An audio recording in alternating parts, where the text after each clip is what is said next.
is the perfect time. Okay, I'm going to give you some steps on what you need to be doing if you're interested in buying a home. And yes, I'm Miss Jackson, Tax Talk with Miss Jackson, but this is part of Tax Talk because your taxes have a lot to do with you purchasing a home. Okay, so one of the things that you want to do, when you decide that you want to buy a house, okay, so you want to find a lender, okay, you want to find a good lender that's going to be able to help you to get in. The purpose of a lender is to tell you how much house that you can buy, how much money you qualify according to your tax returns that you have filed in the previous years. Usually they take the last 2 years of your tax return, and then they're going to start asking for your pay stub that you have, that you on the job that you're working on now. So they'll be asking for your pay stubs and your banking information. So they're going to be tracking to see how much income have you made in the last couple of years. So that's the first thing you want to do, because you don't want to go out and try to buy a house and you don't know how much you can afford. Okay, and you do not want to overbuy a house. That means that you buy a house that you cannot afford. That therefore, when you do that, you get in the home, you're going to only be there for a couple of years, and then you'll probably be foreclosed on. So start it out right. Get all of your information together. Even if you can't buy a home right now, when you find this lender, you might be able to buy a home 6 months or a year, maybe 2 years down the road, once they tell you what you need to do in order to purchase a home for your finances. Okay, you might need to work on your credit. Find you somebody to help you with your credit, and you can bring your credit score up. That would, because your interest rate is based on, has something to do with your credit score. So you want the best credit score that you can get in order to buy a home. So you want to make sure that your credit is good. So maybe you don't want to call a lender yet. You already know that you need to work on your credit, so start working on your credit. Okay, and I did a segment before that talked about credit repair. One of the things that you can do is Credit Karma. Credit Karma is a free website. You can go on there and you're able to pull information about your own credit. Also, there is a website that you are able to get your full credit report, all 3 credit reports from each bureau. You can do that, and you have to get that, well, you're able to get that for free each year. Okay, and you can do it once a year.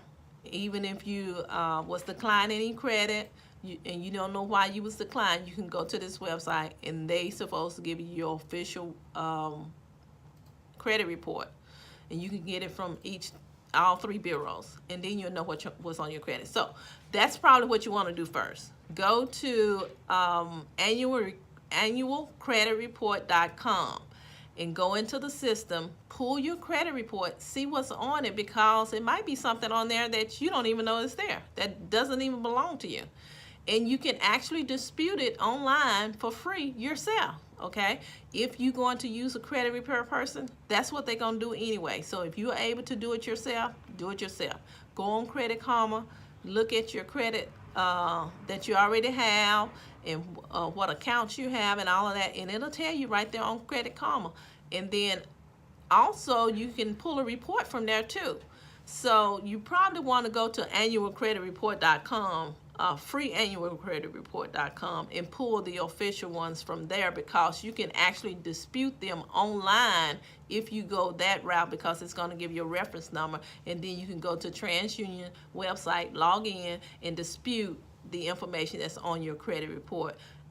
You can go to Equifax and dispute the information that's on your credit report just by clicking a button. So there are some things that you can do yourself before you even get started with a lender, if you know you need to work on your credit, or you just want to see what's on your credit, because they're going to see what's on it anyway, and they're not going to give you the credit report because they're not supposed to. The lender is not supposed to give you the credit report. So you go out there and look at your own credit report yourself. Okay, and then decide whether, hey, okay, I better wait 6 months or I better wait a year. Let me work on this credit and then find a lender. So that's what you want to do first. Check out your credit.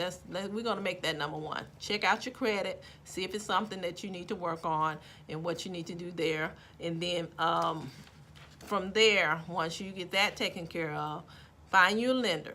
Okay, the lender is going to ask for all of your income and your financials to see how much you qualify for. Okay, once he see how much you qualify, let's say, hey, he told you qualify for $200,000. Okay, you're going to then ask for a pre-qualification letter. There's 2 letters that you can get from your lender. You can get a pre-qualification letter, and I don't know if I mentioned this on this segment. I am a realtor, so I do know a little bit about this. So you're going to get a pre-qualification letter. That's what he's going to give you first, okay? But then you want him to go on and continue to receive information and documents from you, because you can get to the point where you want to get a pre-approved letter. That's where you're already into underwriting, where they can actually start processing your loan in case you find a home. So you want to get to the point where you have a pre-approval letter. And another reason why you want that letter is because if you find a home in the market of February, I say November, December, January, February, you really don't have to worry about somebody coming in and taking your offer off the giving the seller a better deal. How about that? Giving the seller a better offer than what you gave them, and then they take your offer off the table. Okay, so you don't. In these months, it's pretty slow, so you have a little working room and a negotiating room in these months. So that's why February is the best time to buy a home. People have had their home probably been on the market since December, November, January. It did not sell. So therefore, they're probably anxious to really sell this home before the peak season comes. Okay, the peak season starts in March. That is not the best time to buy a home, but you can buy a home during that time. You can buy a home, but you get better deals. You're able to negotiate better if you do it in the winter months. January, February. February is the perfect time to buy a home, and that's why I'm talking about it now. So if you're interested in buying a home, you think you're able to buy a home, pick up the phone, call a lender, and see what they can qualify you for. And go start looking, and like I say, this is the best month, so negotiate with the seller. Make sure you negotiate with the seller on what you want, because the seller can pay for different things like your appraisal. He can pay part of your closing costs. So don't leave anything on the table. Hopefully you have a good realtor, okay? If you don't have a realtor, like I say, I'm a realtor, and if I'm not able to help you, because I do taxes too, you might say, well, Ms. Jackson is probably pretty busy. I'm probably is, but if I'm unable to help you, I have somebody that I can refer you to that I feel that will take good care of you. So just give me a call.